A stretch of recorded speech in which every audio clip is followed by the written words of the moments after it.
पारिभाषिक कक्षा में हमने प्रथम परिभाषा कुछ प्रारंभ की। व्याख्यान तो विशेष प्रतिपत्ति नहीं संदेहात अलक्षणम। इस परिभाषा की भूमिका के रूप में आचार्य ने ये विषय हमारे सामने उपस्थापित किया कि प्रत्याहार सूत्रों में णकार अनुबंध हमें जो कि समान ही है वो 2 बार देखने को मिलता है। तो उसके कारण से संदेह हो जाता है कि कहाँ किन सूत्रों में अण ग्रहण हमें पूर्व वाले नकार से करना है, किन सूत्रों में पर वाले नकार से करना है। इसी प्रकार से इन ग्रहण में भी हमें संदेह हो जाता है कि किन सूत्रों में हमें इन ग्रहण पूर्व वाले नकार से करना है और किन सूत्रों में पर वाले नकार से करना है।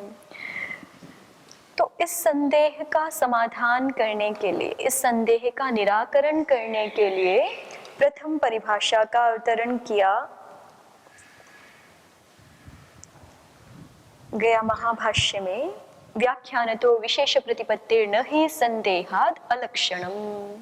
व्याख्यान तो विशेष प्रतिपत्ति, व्याख्यान से विशेष को जान लेना चाहिए, विशेष की प्रतिपत्ति कर लेनी चाहिए। नहीं संदेहाद अलक्षणम, संदेह मात्र से लक्षण अलक्षण नहीं होता है।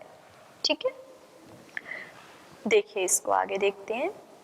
यत्र सूत्रे वार्तिकादौ च क्वचित् संदेहः स्यात् तत्र व्याख्यानेन विशेषस्य निश्चयो विधेयः। जहाँ कहीं भी हमें सूत्र में वार्तिकादि में संदेह हो जाए तो वहाँ हमें क्या करना चाहिए? विशेष आख्यान करना चाहिए, व्याख्यान करना चाहिए, विशेष चर्चा करके वहाँ समाधान प्राप्त करना चाहिए।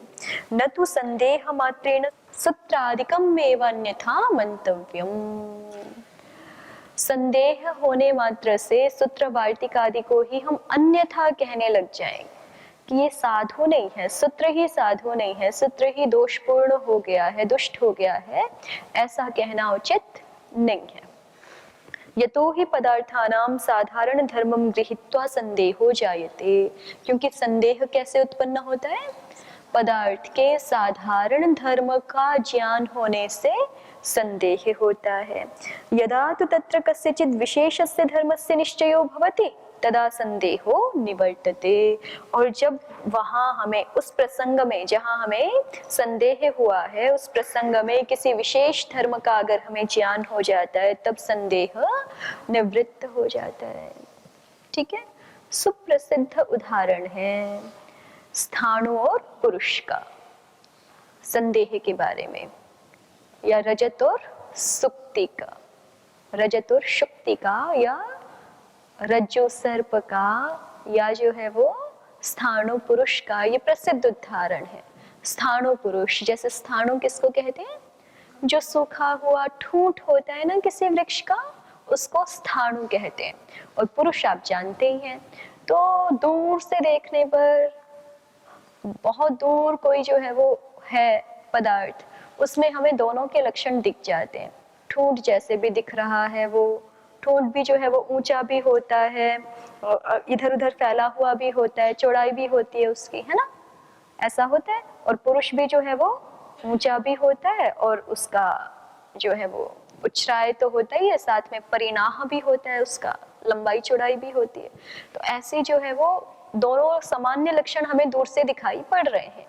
तो सामान्य धर्म का ज्ञान होने से तो क्या हो जाता है? संदेह हो जाता है। फिर हम थोड़ा और समीप पहुंचते हैं तो हमें दिखाई पड़ता है कि ये स्थिर है, ये स्थिर है बिल्कुल, और उसके जो है वो उसकी शाखाएं आदि दिखाई पड़ जाती हैं, तो विशेष का ज्ञान हो जाता है, तो फिर पता चल जाता है कि ये स्थाणु है, पुरुष नहीं है। ठीक है, इसी प्रकार से थोड़ा सायंकाल का समय होता है, झिलमिल प्रकाश होता है, उस समय पूरा स्पष्ट प्रकाश नहीं होता, हम ठीक से देख नहीं पा रहे होते, तो हम कई बार रज्जु को भी सर्प समझ लेते हैं, क्योंकि उन दोनों के सामान्य धर्म वहां हमें कुछ ज्ञात हो रहे हैं। वो भी ऐसे टेढ़ी मेढ़ी कोई वस्तु पड़ी है, जैसे रस्सी भी ऐसे होती है टेढ़ी मेढ़ी, और जो है वो सर्प भी वैसा ही होता है, वो जितनी रस्सी मोटी होती है वैसे उतना सा वो भी दिखाई पड़ रहा है। तो ये सामान्य धर्म का ज्ञान हो गया ना। तो सामान्य धर्म का ज्ञान होने से क्या हो जाता है, संदेह हो जाता है, और जैसे ही हम टॉर्च आदि ला करके वहां पे देख लेते हैं, तो विशेष का हमें ज्ञान हो जाता है, विशेष स्वरूप प्रकाशित हो जाता है ना हमारे सामने, कि नहीं ये तो जो है वो रस्सियों से बना हुआ है, या अगर सांप है तो फिर वैसा ज्ञान हो जाएगा आपको। तो संदेह का निवारण हो जाता है विशेष धर्म का निश्चय होने से। तो ऐसे ही यहाँ पर भी कह रहे हैं कि आपको संदेह हो गया है, तो संदेह मात्र से कोई वस्तु अप्रामाणिक नहीं हो जाती है ना। जैसे हमने कल भी देखा था कि किसी पे अभियोग लगने मात्र से वो अपराधी नहीं हो जाता, जब तक उस अभियोग की सिद्धि ना हो जाए। न्यायालय का ये सिद्धांत है ना, न्याय का सिद्धांत है ये।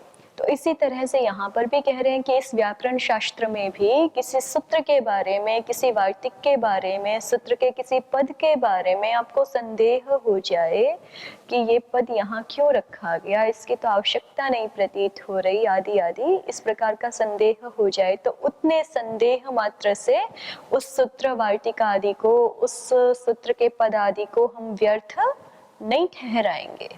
ठीक है, अनर्थक नहीं ठहराएंगे। फिर हम वहां क्या करेंगे, वहां विशेष व्याख्यान करेंगे, व्याख्यान से विशेष का ज्ञान कर लेंगे। ठीक है, उस ज्ञान से हमारा संदेह निवृत्त हो जाएगा। आगे देखिए, तद एवं सति संदेहे अभियुक्तैर उक्तेन षड विधेन व्याख्यानेन विशेषार्थस्य अवधारणं कर्तव्यम।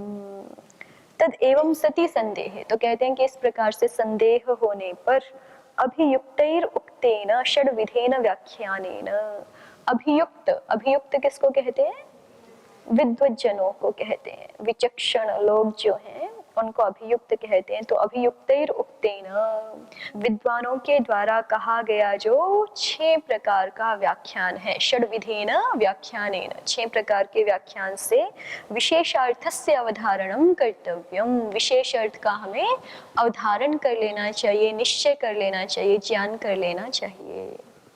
ठीक है, आगे देखें, तद यथा, जैसे कि पदच्छेदः पदार्थोक्तिर विग्रहो वाक्य योजना आक्षेपोऽथ समाधानम व्याख्यानम षड्विधम भवेत्। व्याख्यान 6 प्रकार का होता है, तो उन 6 का नाम गणन यहाँ श्लोक में कर दिया गया है, जिससे याद करने में, आपको स्मरण करने में सरलता हो जाए। पदच्छेदः, प्रथम क्या हो गया, पदच्छेदः, पदच्छेदः माने पदों को अलग अलग करना, छिन्न करना, अलग अलग करना, छिदेर द्वैधीकरणे। ठीक है, उनको अलग अलग कर देना। फिर पदार्थोक्ति, दूसरा व्याख्यान का प्रकार है पदार्थोक्ति, एक एक पद के अर्थ को स्पष्ट करना, पदार्थ का उक्ति, उक्ति माने कथन करना। और तीसरा कह रहे हैं विग्रह।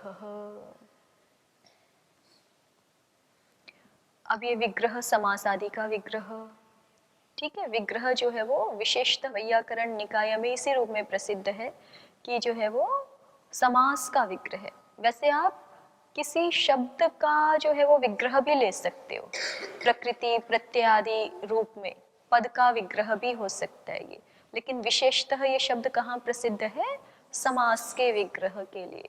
तो बहुत जगह समास के कारण से ही समस्या होती है, अर्थ ज्ञान नहीं हो पाता है।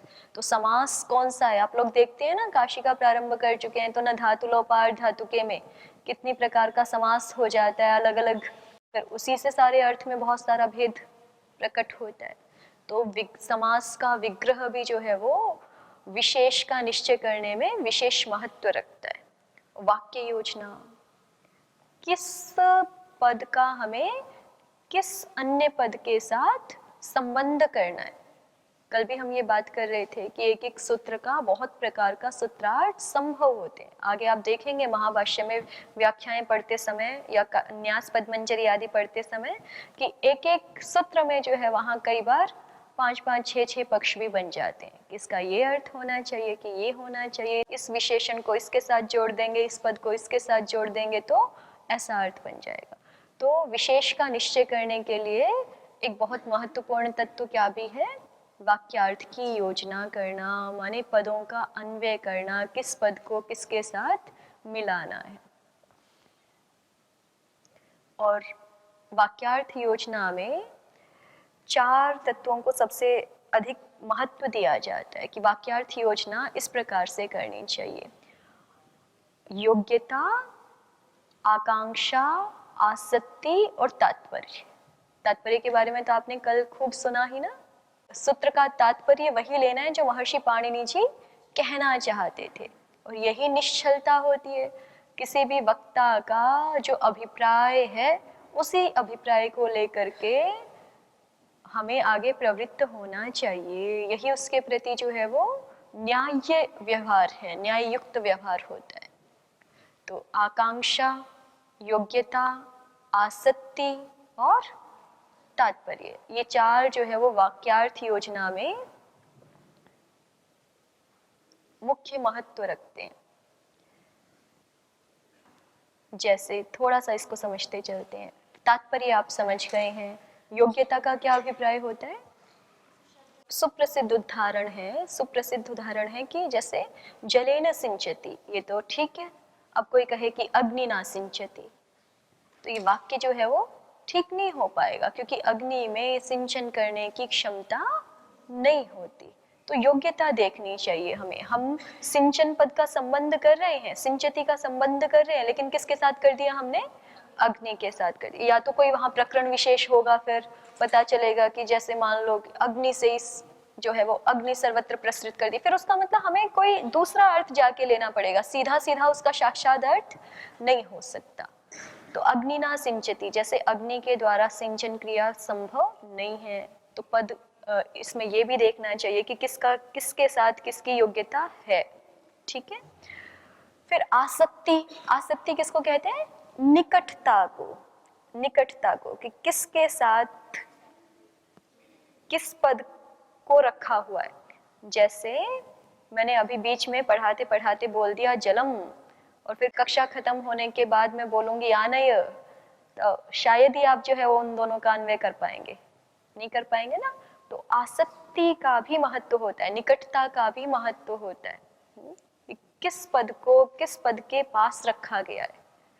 फिर अन्वय, अन्वय तो आप जानते हैं, श्लोक आदि में अन्वय करते हैं ना, किस पद का, हाँ, अर्थ का अन्वय होता है, अर्थ के अनुसार संबंध होता है, किस पद का किस अर्थ के साथ संबंध है उसके अनुसार हम वहां पर अन्वय कर देते हैं। तो और तात्पर्य हमने समझ लिया पहले, तो तात्पर्य, आकांक्षा, योग्यता और आसक्ति, ये 4 जो है वो वाक्यार्थ योजना में मुख्य महत्व रखते हैं। आगे देखें, अग्रिम कह रहे हैं आक्षेप। आक्षेप का मतलब होता है कोई विषय जो प्रस्तुत किया गया है उस पर प्रश्न करना, उस पर अपनी जिज्ञासाएं, शंकाएं रखना, पूर्व पक्ष रखना, उसको आक्षेप कहते हैं। और समाधानम, वहां पर समाधान खोजना, वहां पे उत्तर पक्ष को प्रस्तुत करना। तो ये 6 जो है वो व्याख्यान के प्रकार हैं। क्या क्या हो गए? पदच्छेद, पदार्थ कथन या पदार्थोक्ति, विग्रह, वाक्य योजना, आक्षेप और समाधान। इन 6 प्रकारों से जिस भी स्थल में हमें संदेह होता है वहां व्याख्यान करके विशेष का निश्चय कर लेना चाहिए, विशेष को जान लेना चाहिए। आगे देखें, एवं चात्र चत्वारि इमानि अणग्रहणानि पूर्वेण नकारेण उरनुरपरः ढ्रलोपे पूर्वस्य दीर्घोणः केणः अणुप्रगृह्यस्य अनुनासिकः इति। अणुदिस्सवर्णस्य च प्रत्ययः इत्येकं परेण, इण ग्रहणानि तु सर्वाण्येव परेण इति। तो कहते हैं कि देखो, अभी हमने बोला है ना कि विशेष को जान लेना चाहिए व्याख्यान से। तो प्रकृत प्रसंग में भी हमें अण ग्रहण और इण ग्रहण में संदेह था ना। सूत्रों में जहां जहां अण ग्रहण हुआ है, जहां जहां इण ग्रहण हुआ है, वो पर नकार से है कि पूर्व नकार से, ये संदेह था। तो कहते हैं कि यहाँ भी हम व्याख्यान से जान लेंगे, व्याख्यान से जान करके निश्चय कर लेंगे। और वो निश्चय क्या किया हुआ है उसको पहले ही बता दिया कि निर्णय ये हो रखा है। यहाँ व्याख्यान क्या है उसको आगे दिखाएंगे, कैसे हमने ये निकाला कि इन सूत्रों में पूर्व वाला नकार सही है, इसमें पर वाले से ही है, ये कैसे निकाला इसको आगे प्रक्रिया में समझाएंगे। पहले सिद्धांत रूप में एक बात कह दी कि एवं चात्र चत्वारि मानी अणग्रहणानि पूर्वेण नकारेण। अष्टाध्यायी में जो अण प्रत्याहार का ग्रहण है आगे सूत्रों में, वो केवल 5 ही जगह है, नहीं एक आगे अनुदित भी है ना, कुल मिला के 5 जगह है। ठीक है, तो उन 5 में पहले संदेह उपस्थापित कराएंगे। ठीक है, कि यहाँ पे अण पूर्व से है कि पर से है। तो पहले बता दिया जो 5 अण ग्रहण है प्रत्याहार के रूप में, बाकी प्रत्यादि के रूप में और खूब प्रयोग हुआ है अण का, लेकिन प्रत्याहार के रूप में 5 स्थानों पे अष्टाध्यायी का प्रयोग है। उन 5 स्थानों पर अष्टाध्यायी में अण प्रत्याहार का प्रयोग है। उन 5 में से भी 4 स्थान इन्होंने गिना दिए। कौन कौन से? पुरंड्रपरः ढ्रलोपे पूर्वस्य दीर्घोणः केणः अणो प्रग्रहस्य अनुनासिक। इन 4 स्थलों पर जो अण ग्रहण है वो कैसा अण रहेगा? पूर्व वाले नकार से। केवल एक ही अण जो है पर नकार से, कौन सा अण है वो? अनुदित सवर्ण से वाला नकार। ठीक है, अनुदित सवर्ण से वाला अण। तो अनुदित सवर्ण से वाले अण में अण का क्या अर्थ होगा सुरभि जी? अण से किन किन वर्णों को लेंगे? अ से लेके लण के ण तक ले लेंगे। ठीक है, और ड्र लोपो न में कहां से कहां तक लेंगे ओमिका जी? अयुण के नकार तक, माने अ इ उ, इन 3 वर्णों को ही लेंगे। ये बात स्पष्ट हो गई ना, ये सिद्धांततः इन्होंने निश्चय करके बता दिया। तो अण के बारे में जो संदेह था वो हट गया, निश्चय हो गया। 5 अण प्रत्याहारों का ग्रहण है, उनमें से एक अण प्रत्याहार पर्णकार से है, बाकी सब पूर्व वाले नकार से हैं। कौन सा पर्णकार से है? अनुदित सवर्ण से च प्रत्यय। अब इण ग्रहण में संदेह था, तो उस संदेह का निवारण करते हुए कह दिया कि इण ग्रहण तो सारे के सारे पर वाले नकार से ही हैं, सारे के सारे। ठीक है, तो वहां भी संदेह हट गया। अब हेतु क्या है उसको आगे देखते हैं। देखिए, तत्र कथम कृत्वा विशेषार्थस्य निश्चयः क्रियते इति दिङ्मात्रम् अधस्तात् प्रस्तूयते। तो कहते हैं तत्र, उस विषय में, उस संदेह के विषय में, कथम कृत्वा, कैसे करके, विशेषार्थस्य निश्चयः क्रियते, विशेषार्थ का निश्चय किया जाता है, इति दिङ्मात्रम् अधस्तात् प्रस्तूयते। इस विषय को थोड़ा सा दिशा निर्देश मात्र के रूप में हम आगे प्रस्तुत करते हैं। ठीक है, चलें आगे। पूर्व पक्ष, जैसे हमने कहा ना ढ्र लोपे पूर्व से दीर्घो न में अण जो है वो पूर्व वाले नकार से, तो उसमें पहले पूर्व पक्ष रखेंगे फिर समाधान। ठीक है, तो अभी आया था ना षड्विध व्याख्यान, उसमें पूर्व पक्ष समाधान भी एक था, आक्षेप समाधान, तो उसके माध्यम से यहाँ पे निश्चय कर रहे हैं तत्व का। ढ्र लोपे पूर्व से दीर्घोणः इति अण इति प्रत्याहारः पूर्वेण वाणकारेण गृह्यते परेण वेति संदेहः। पूर्व पक्षी ने अपना प्रश्न रख दिया कि ढ्र लोपे पूर्व से दीर्घोणः, यहाँ पे ये अण प्रत्याहार पूर्व नकार से है या पर नकार से है, ये संदेह है हमें। तो समाधान करते हैं। यहाँ देखिए, समाधाता कहता है पूर्वेणैव नकारेण इति निश्च प्रचमेतत्। पूर्वेणैव नकारेण, पूर्व नकार से ही यहाँ पे अण प्रत्याहार का ग्रहण है। एतद निश्च प्रचम वर्तते, ये बात जो है वो बिल्कुल सुनिश्चित है। ठीक है, निश्च प्रचम एतद, ये बात बिल्कुल सुनिश्चित है। तो कहते हैं कुतः, ये तो आपने केवल अपनी बात बोल दी ना। जैसे कोई कहे कि 2 और 2 मिला के 5 होते हैं, तो उसके इतना कहने से ही नहीं बात हो जाएगी ना, उससे पूछा जाएगा क्यों 2 और 2 5 होते हैं, या क्यों 2 और 2 4 होते हैं, जो भी वो कह रहा है उस बात के लिए हेतु भी पूछा जाएगा। तो उसको अब हेतु प्रस्तुत करें। न्याय दर्शन की भाषा में इन्हीं को पंचावयव बोलते हैं, ठीक है। इस प्रक्रिया को पहले एक पक्ष रखा जाता है, माने अपनी प्रतिज्ञा कि हम क्या मानते हैं, फिर उसका हेतु दिया जाता है, फिर उसका उदाहरण प्रस्तुत किया जाता है, और फिर उपनय और निगमन। उपनय माने जैसा हमने उदाहरण प्रस्तुत किया वैसा ही हमारा साध्य भी है, ठीक है। जैसा हमने उदाहरण प्रस्तुत किया वैसा हमारा साध्य भी है, पक्ष भी है। तो इसलिए जो पक्ष में हम धर्म दिखाना चाहते हैं वो है, इस बात को निगमन के रूप में कह दिया जाता है। चलिए आ जाएगी आगे प्रक्रिया और सूत्रों में। तो अभी यहाँ पे उत्तर पक्षी ने अपनी प्रतिज्ञा कर दी एक तरह से, पूर्वे नैव नकारेण। तो उससे पूछा गया हेतु कुतः, तो वो हेतु बोलेगा। परेण नकारेण गृहीतः स्यात् चेदत्र अणः इत्येतस्य ग्रहणमेव व्यर्थं स्यात्। कह रहे हैं कि इसलिए हम कह रहे हैं कि ढ्रलोपे पूर्वस्य दीर्घोणः सूत्र में पूर्व नकार से ही अण का ग्रहण है, क्योंकि अगर हम यहाँ पे पर नकार से अण का ग्रहण मानेंगे तो इस सूत्र में अण ग्रहण करना ही व्यर्थ हो जाएगा। फिर ढ्रलोपे पूर्वस्य दीर्घोण में अण ग्रहण करने की कोई आवश्यकता ही नहीं है। क्यों आवश्यकता नहीं है उसको आगे देखिए। यतो हि अचश्च इति सूत्रेण ह्रस्वो दीर्घः प्लुतश्च अचः एव स्थाने भवन्ति इति कृत्वा अचः इति उपस्थितं स्यादेव। कहते हैं कि देखो, अगर आपको पर्णकार से ग्रहण करना था, ठीक है, पर्णकार से अण प्रत्याहार यहाँ अगर आपको लेना है, कौन से सूत्र में? ढ्रलोपे पूर्वस्य दीर्घोणः में। अच्छा, पहले तो इसका अर्थ बताइए, अब इसका अर्थ करना आवश्यक है। ढ्रलोपे पूर्वस्य दीर्घोणः का अर्थ क्या होता है? मुदिता जी बताएं, ढ्रलोपे पूर्वस्य दीर्घोणः।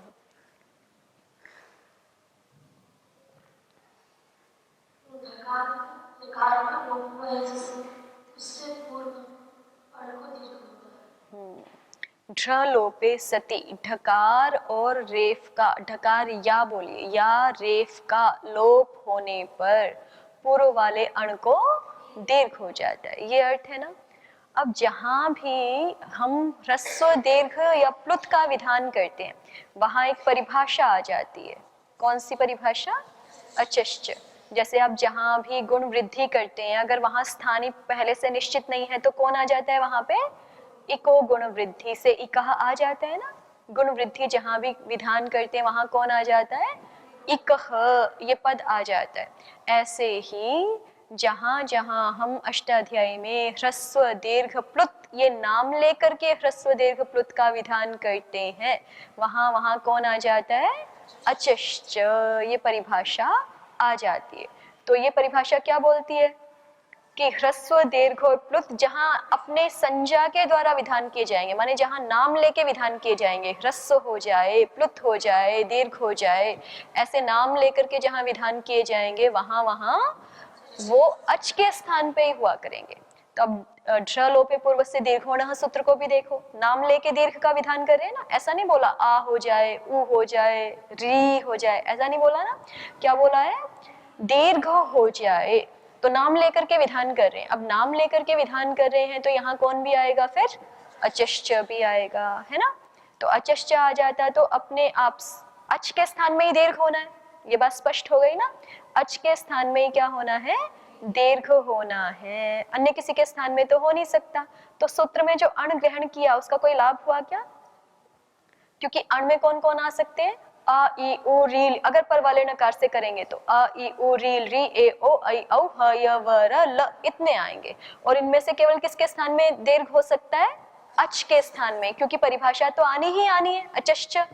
तो जो परिभाषा ने ही काम कर दिया ना, उस जो ह य व र ल बचे उनके स्थान में तो दीर्घ होना ही नहीं है, हो ही नहीं सकता ना। भले ही हम अण ग्रहण कर भी दें तो भी नहीं हो सकता। ह य व र ल के स्थान में दीर्घ क्यों नहीं हो सकता है?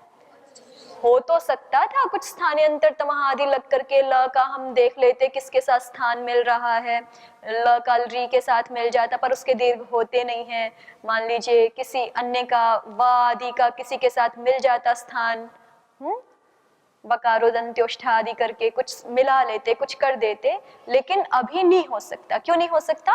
परिभाषा के कारण से नहीं हो सकता, क्योंकि जहां जहां ह्रस्व दीर्घ प्लुत का विधान नाम लेकर के किया जा रहा है, इस सूत्र में भी दीर्घ का विधान दीर्घ ऐसा कह करके किया जा रहा है, दीर्घ हो जाए ऐसा कह करके किया जा रहा है। तो अचश्य परिभाषा को तो बीच में आना ही आना है, और अचश्य परिभाषा आ जाएगी तो अणग्रहण का कोई मतलब नहीं रहा, क्योंकि अणग्रहण करने से जिन वर्णों का ग्रहण हो रहा था उनमें से हय वर ल तो अपने आप छूट ही जाएंगे, उनके स्थान में दीर्घ हो नहीं सकता। बाकी किसके स्थान में दीर्घ होगा? अच के स्थान में। तो वो अच तो अचश्य परिभाषा से ही आ गया, उसके लिए हमें अण कहने की क्या आवश्यकता है? नहीं आवश्यकता है ना। तो इस तरह से समाधाता ने बात को स्पष्ट किया कि अगर यहाँ पे ढ्र लोपे पूर्व से दीर्घो नः में आप पर वाले नकार से अणग्रहण मानोगे तो फिर क्या हो जाएगा? इस सूत्र में अणग्रहण व्यर्थ ही हो जाएगा, क्योंकि अणग्रहण करने से आपको जितने स्थानीय प्राप्त हो रहे हैं उनको अचश्य सीमित करेगा, और वो जो सीमित करेगा तो उतनी बात तो अचश्य से ही आ जाती।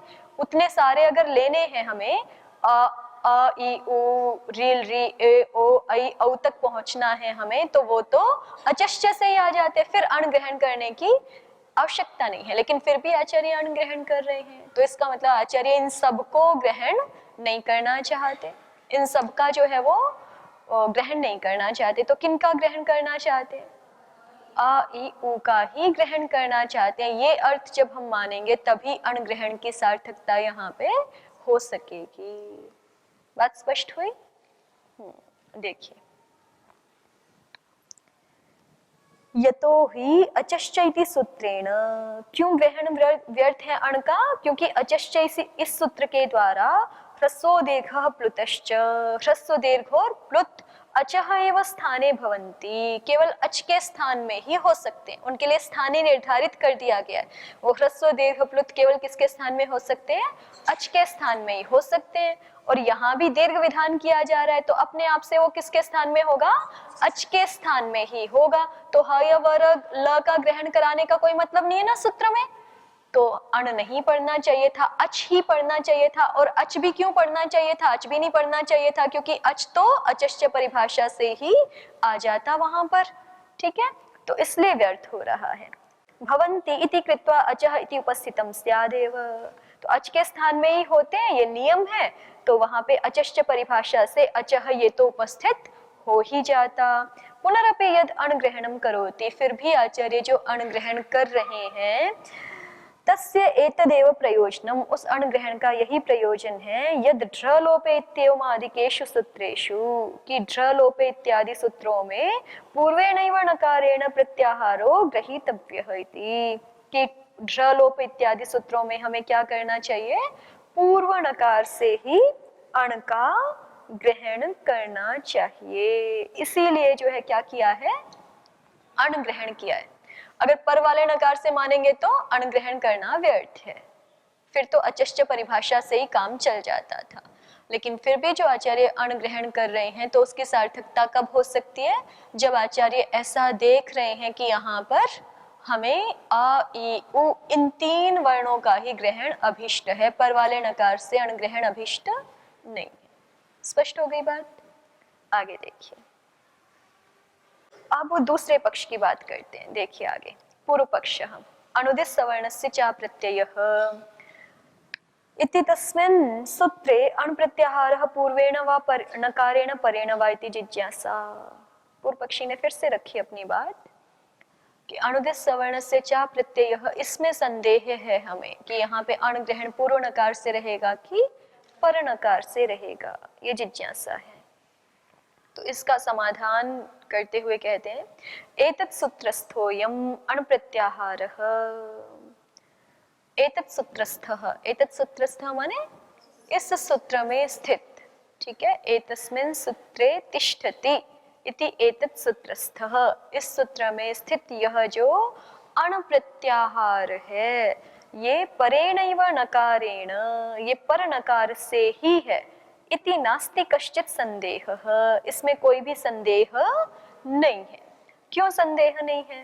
कैसे संदेह नहीं है? तो उसका उत्तर देते हैं, कथम, पूछा गया क्यों संदेह नहीं है, तो उसको कहा सूत्रकारस्य उर्रित इति स्वीयं वचनमेवात्र ज्ञापकम्। सूत्रकार ने एक सूत्र बनाया है उर्रित, 7-4-7 सूत्र है ये, 7वें अध्याय चतुर्थ पाद का 7वां सूत्र उर्रित।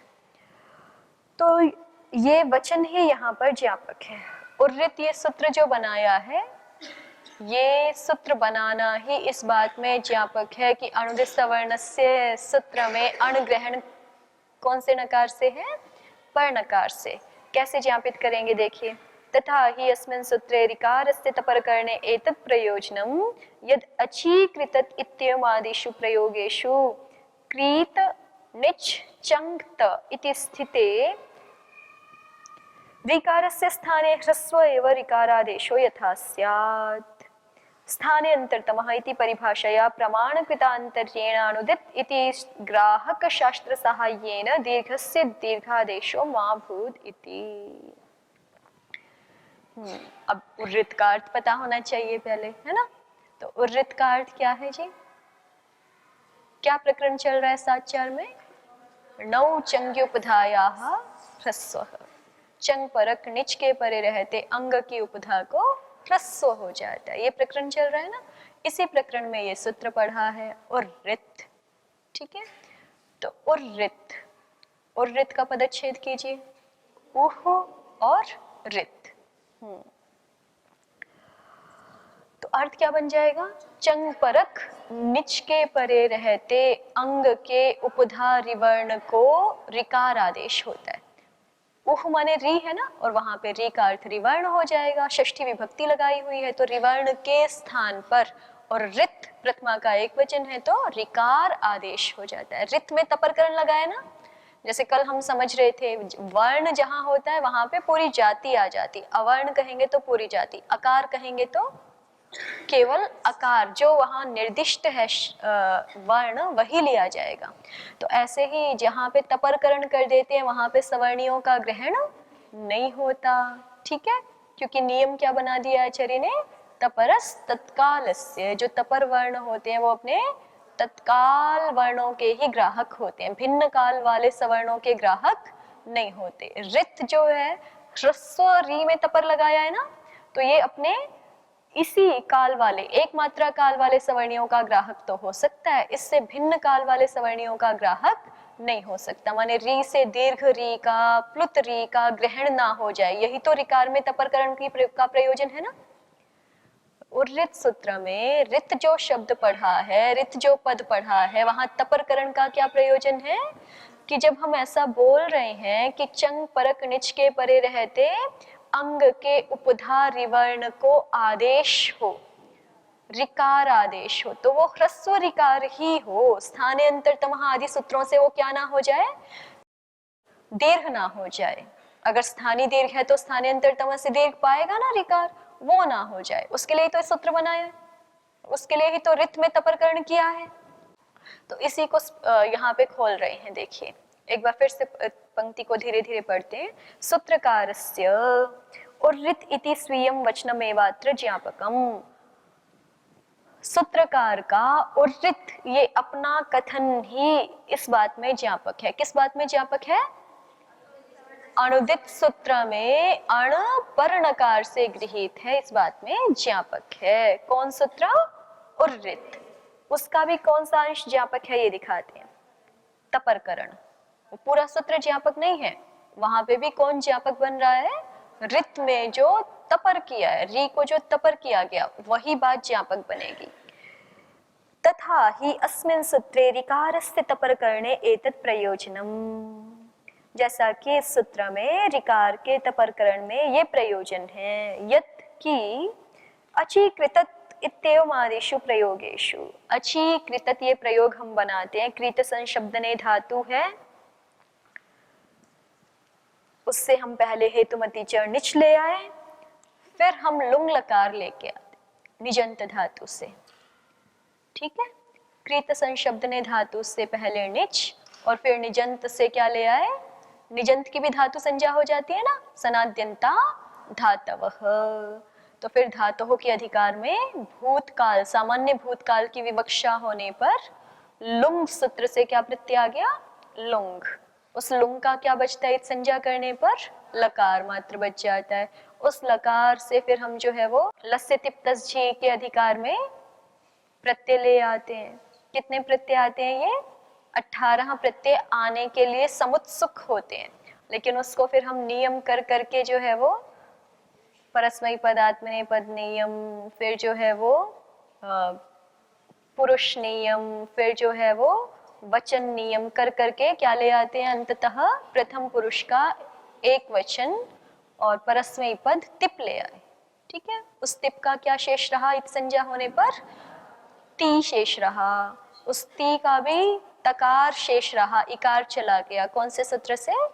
इतश्च सूत्र से। वो सूत्र क्या कहता है? गित लकार संबंधी कार का नित्य ही लोप हो जाता है। गित लकार है ना, लुंग गित लकार है। कितने लकार गित लकार होते हैं?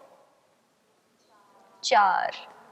और कितने लकार टित लकार होते हैं? 6। ये तो आपने क्रम से याद किए हुए ना, लट, लिट, लुट, रिट, लेट और लोट। ये 6 लकार टित हो गए। और लंग, लिंग, लुंग और रिंग, ये 4 जो है गित लकार हैं। तो उनमें लुंग भी एक है ना, तो लुंग के गित होने के कारण से नित्य ही गित लकार संबंधी इकार का लोप हो जाता है। तो तिप के इकार का लोप होकर के त शेष रहा हमारे पास। ठीक है, तो अब देखिए स्थिति क्या है। क्रीत धातु थी, उससे हम निच प्रत्यय लेके आए थे। निच का अनुबंध लोप करने पे क्या शेष रहता है? ई। तो इसलिए क्रीत, ई और त, ये स्थिति है। अब यहाँ पे एक सूत्र प्राप्त हो जाता है, छले लूंगी, है ना, छले लूंगी। वो क्या कहता है? धातु से छली प्रत्यय होता है, कर्तृवाची लुंग के परे रहते। ठीक है, कर्तृवाची लुंग के परे रहते। कर्तृ कहाँ पे, कहाँ से आ रहा है? वहां पर देखो, अष्टध्यायी खोल के देखा करो, इसमें आएगा जो है वो निश्चिद्रुस्रुभ्य कर्तरी चंग में, और उससे आगे के सूत्रों में। अभी सामान्य है, लुंग कोई भी हो, कर्ता में हो, कर्म में हो, भाव में, कर्मकर्ता में, सब जगह क्या हो जाएगा? छली हो जाएगा।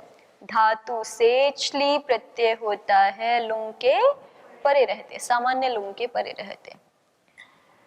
तो धातु कितनी है हमारी? क्रीत निच, इतनी तो धातु हो गई। और परे प्रत्यय है तिप का तकार। ठीक है, तो धातु से उत्तर और लुंग से पूर्व में होना है, तो दोनों के बीच में आकर के कौन बैठ जाएगा? छली बैठ जाएगा। ठीक है, अब इस छली के स्थान में फिर आगे सूत्र बना रखा है, छले है सिच। इस छली के स्थान में क्या आदेश हो जाता है? सिच आदेश हो जाता है। तो सिच होने लगा, प्राप्त होने लगा, लेकिन हो नहीं पाएगा यहाँ पे, क्योंकि अग्रिम सूत्र आगे देख दिया हुआ है, नी श्री ध्रुसृभ्य कर्तरी चंग। इस छले है सिच के बहुत सारे अपवाद हैं इस प्रकरण में। ठीक है, इनको विकरण प्रत्यय बोलते हैं, आपको पता है ना।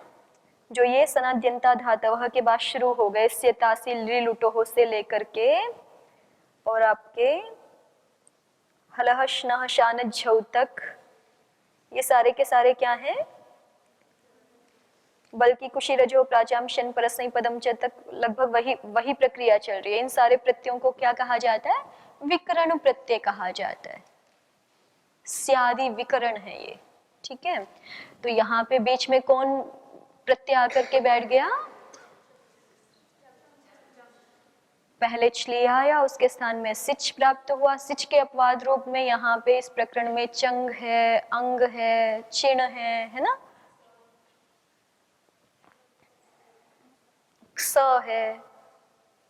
ठीक है, तो ये सारे इसके अपवाद प्रत्यय हैं। तो प्रकृत प्रसंग में हमने निजंत धातु ली है, इसलिए अपवाद रूप में कौन सा सूत्र उपस्थित होता है? नी श्री ध्रुसृभ्य कर्तरी चंग। वो सूत्र क्या बोलते हैं? नी माने ण्यंत धातुएं। ण्यंत धातुएं 2 हैं, कौन कौन सी? निजंत और निगंत। निच और निंग 2 प्रत्यय है ना अष्टाध्यायी में, उन दोनों का च और ग, जो वहां भेद डालने वाला था, वो हटा के नी का ग्रहण किया है ना, तो दोनों का ग्रहण हो जाएगा, निजंत का भी और निगंत का भी। हेतुमती च निच है, चुरादिभ्यो निच है, और निंग कहाँ पर है? कमेर निंग वाला निंग है, तो इन दोनों नी का यहाँ ग्रहण है जो न्यंत धातुएं हैं। और फिर आगे तो क्रमशः धातुओं के स्वरूप का ही ग्रहण किया है, श्री धातु, ध्रु धातु और श्रु धातु। इनसे उत्तर, न्यंत धातुओं से उत्तर और श्री ध्रु श्रु इन धातुओं से उत्तर। श्ली के स्थान में, श्लेह की अनुवृत्ति ऊपर से, श्ली के स्थान में चंग आदेश हो जाता है। किसके परे रहते? अब ये कर्तरी विशेषण बन गया किसका? लुंग का, तो कर्तरीवाची लुंग के परे रहते। ठीक, तो स्थिति क्या बनी? क्रीत, निच, चंग और त, ये दिखाई हुई है स्थिति आपके। इसमें अब आगे चलिए, तो अचीकृत इत्यादि प्रयोगों में अचीकृत की स्थिति दिखाई है ये, क्रीत, निच, चंग और त। ऐसी स्थिति होने पर ऋकारस्य स्थाने ह्रस्व एव ऋकारादेशो यथा स्यात्, ऋकार के स्थान में ह्रस्व ही ऋकारादेश होवे। ऋकार के स्थान में क्या हुआ करे? ह्रस्व ही ऋकारादेश हुआ करे। यहाँ क्या लगाओगे आप? उर्रित सूत्र लगाएंगे, ठीक है। नौचंग्योपधाया ह्रस्व पा रहा है वस्तुतः, लेकिन उसको बात करके कौन पाएगा? उर्रित। वो सूत्र क्या बोल देगा? चंग परक निच के परे रहते। देखो चंग परक निच है, चंग परक निच माने चंग परे है जिससे ऐसा निच है ना, और उस निच के परे रहते पूर्व में कौन है? अंग क्रीत है। इस क्रीत की उपधा रिवर्ण है, उस रिवर्ण के स्थान में क्या हो जाए? ह्रस्व ऋकार आदेश हो जाए। ऐसा चाहते हैं ना उर्रित में तपर करके ऋकार को, तो उसको लिखा क्रीत निच चंग त इति स्थिते ऋकारस्य स्थाने ह्रस्व एव ऋकारादेशो यथा स्यात्, दीर्घ ऋकार के स्थान में ह्रस्व ऋकार आदेश ही जिस प्रकार से होवे, क्या ना हो जाए? तो उसको कहते हैं स्थाने अंतरतमः इति परिभाषया प्रमाणकृतांतर्येण अनुदित इति ग्राहक शास्त्र सहाय्येन दीर्घस्य दीर्घादेशो मा भूदिति। स्थाने अंतरतमः इस परिभाषा के द्वारा प्रमाणकृत आंतर्य को लेकर के, प्रमाणकृत आंतर्य के हेतु से अनुदित इस ग्राहक शास्त्र के साहाय्य से दीर्घ के स्थान पे दीर्घादेश ना हो जाए, इसलिए तपर किया है ना। रिवर्ण के स्थान में रिवर्ण आदेश हो जाए ऐसा नहीं बोला, क्या बोला? रिवर्ण के स्थान में ऋकार आदेश हो जाए। तो ऋकार आदेश हो जाए क्यों बोला? कि अगर तपर नहीं करते, इतना बोल देते रिवर्ण के स्थान में रिवर्ण आदेश हो जाए, तो जो धातुएं ह्रस्व उपधा ऋकार वाली हैं, ह्रस्व ऋकार उपधा वाली है, वहां तो ठीक था, प्रमाणांतर्य से ह्रस्व ही हो जाता। लेकिन क्रीत संशब्द ने जैसी जो धातुएं हैं जहाँ की उपधा में दीर्घ ऋकार है, वहां प्रमाणकृत आंतर्य से क्या होने लग जाता? दीर्घ ही रिवर्ण आदेश या दीर्घ ही ऋकार आदेश होने लग जाता, जो कि अब अनभिष्टता हमें। अचीकृत आप देख रहे हैं ना, प्रयोग में ह्रस्व सुनाई पड़ रहा है, ठीक है, दीर्घ अभिष्ट नहीं है। तो उस दीर्घ को रोकने के लिए क्या किया? यहाँ पे तपरकरण किया। इतनी बात स्पष्ट हो गई। आगे देखिए, अब कहते हैं दीर्घस्य दीर्घ वचने प्रयोजनम नास्ति इति कृत्वा ह्रस्व एव भविष्यति इति चेत। अब कोई व्यक्ति कहे बीच में कि नहीं, फिर तो अगर इस सूत्र का, उर्रित सूत्र का ऐसा अर्थ है कि दीर्घ रिवर्ण के स्थान में दीर्घ ही आदेश हो जाए, तो फिर तो ये सूत्र ही व्यर्थ है, वो तो पहले से ही दीर्घ है ना, सूत्र बनाने की आवश्यकता क्या हुई? ठीक है, तो सूत्र बनाना ही व्यर्थ हो जाएगा। तो कहते हैं कि नहीं, सूत्र बनाना तो व्यर्थ नहीं होगा। क्यों नहीं होगा? ऐसा मत कहो सूत्र व्यर्थ हो जाएगा। और सूत्र व्यर्थ होने के कारण से यद्यपि आचार्य तपरकरण नहीं भी करेंगे तो भी क्या हुआ करेगा? दीर्घ रिवर्ण के स्थान में ह्रस्व रिवर्ण आदेश हो जाया करेगा। ऐसा कोई व्यक्ति कहे तो, कोई व्यक्ति अगर क्या कहे कि अगर दीर्घ री के स्थान में दीर्घ री आदेश ही करेंगे तब तो सूत्र बनाना ही व्यर्थ है, इसलिए हम अपने आप आचार्य के बिना तपरकरण किए भी यहाँ क्या समझ लेंगे कि आचार्य दीर्घ के स्थान में भी, दीर्घ रिवर्ण के स्थान में भी ह्रस्व री आदेश करना चाहते हैं, ऐसा हम समझ लेंगे। ऐसा कोई कहे तो उसको उत्तर दे रहे हैं, देखिए, दीर्घश्च दीर्घ वचने प्रयोजनम नास्ति इति कृत्वा ह्रस्व एव भविष्यति। ठीक है, अपने आप से बिना तपरकरण के भी ह्रस्व हो जाएगा। इति चेत, ऐसा अगर कोई कहता है तो उसको उत्तर देते हैं न उपधायाश्चैति इत्तो वारण रूप प्रयोजनस्य सत्वात्। कहते हैं कि नहीं, दीर्घ को दीर्घ विधान करने में भी प्रयोजन है। क्या प्रयोजन है कि उपधायाश्च सूत्र से यहाँ पे इत्तु प्राप्त होने लग रहा था, उसको रोकना प्रयोजन हो जाएगा। ठीक है, उपधायाश्च सूत्र क्या कहता है? रीत धातु सूत्र है ना, और अग्रिम सूत्र है उपधायाश्च।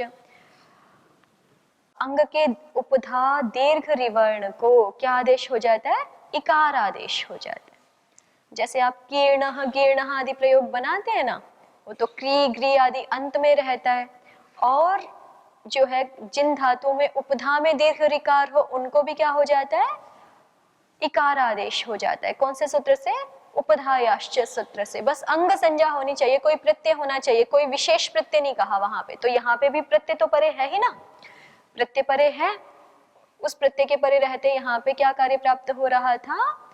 दीर्घ रीकार को इकार आदेश प्राप्त हो रहा था, तो इर हो जाता उरंड पर लग करके। उस इर आदेश को रोकने के लिए दीर्घ को दीर्घ विधान करना भी सार्थक है। तो आप जो बोल रहे थे कि दीर्घ को दीर्घ विधान करने के कारण बिना तपर के हम ऐसा समझ लेंगे, तो इसको कोई व्यक्ति कह रहा था कि दीर्घ रिवर्ण को दीर्घ रिवर्ण करना तो व्यर्थ हो जाएगा, इसलिए बिना तपर किए भी हम क्या अर्थ निकाल लेंगे कि दीर्घ रिवर्ण को भी क्या हो जाता है?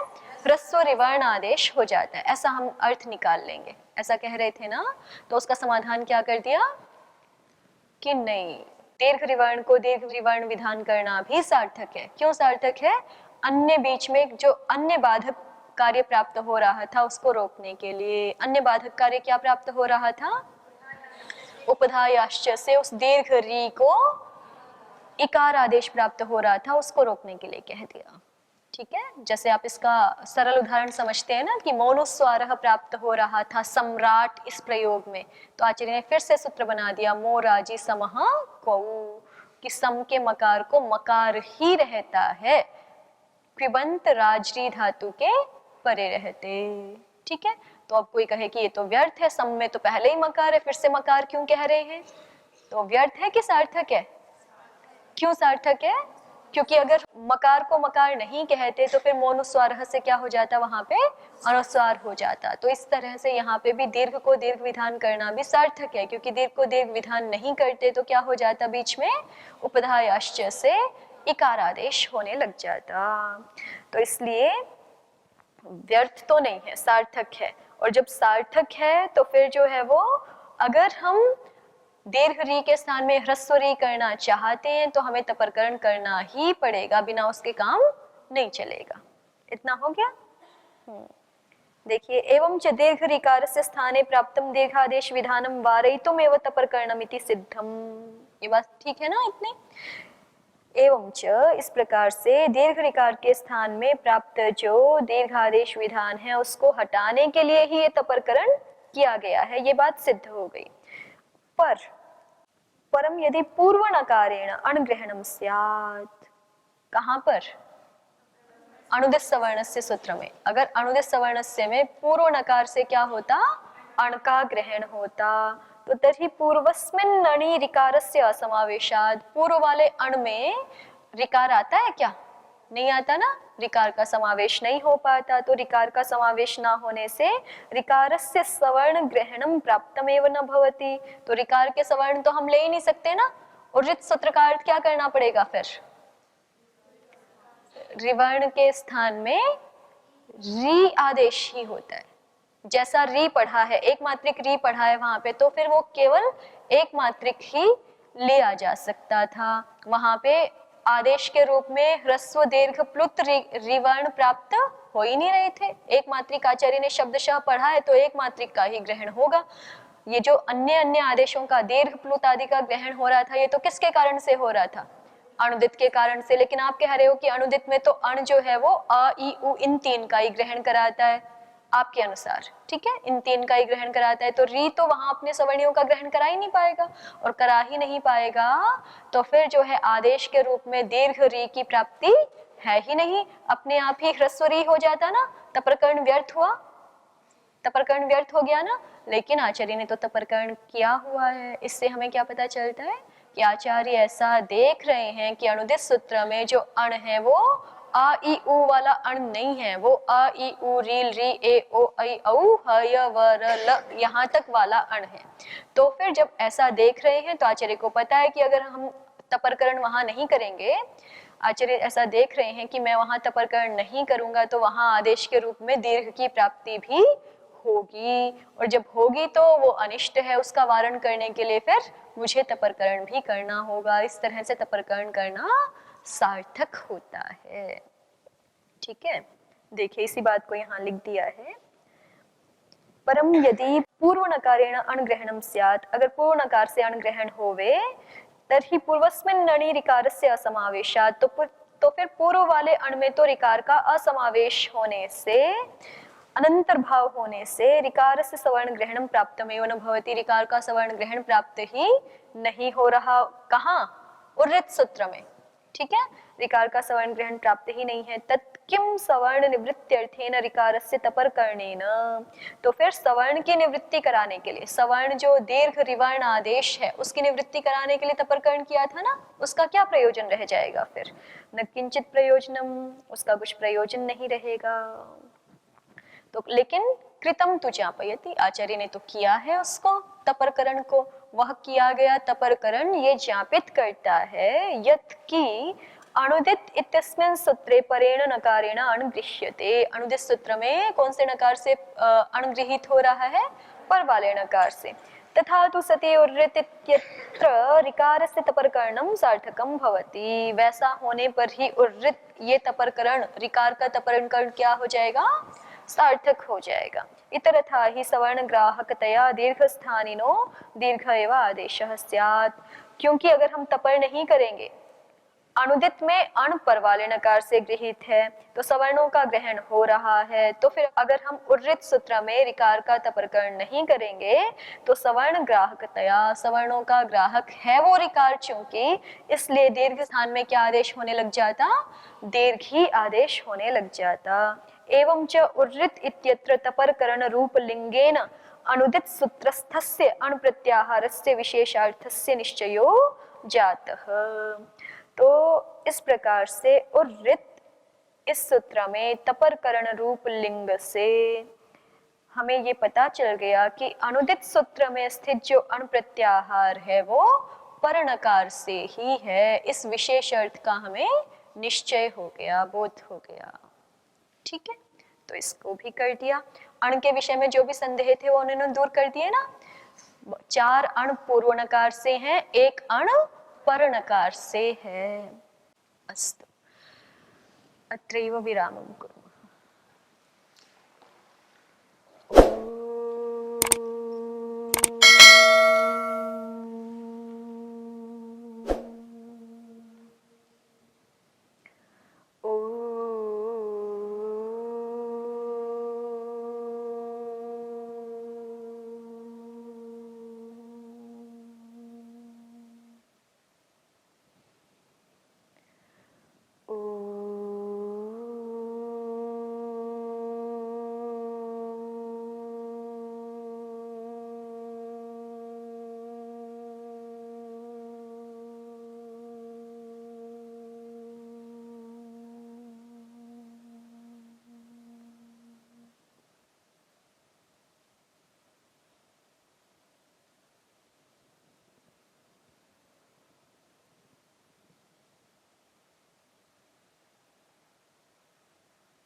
ओ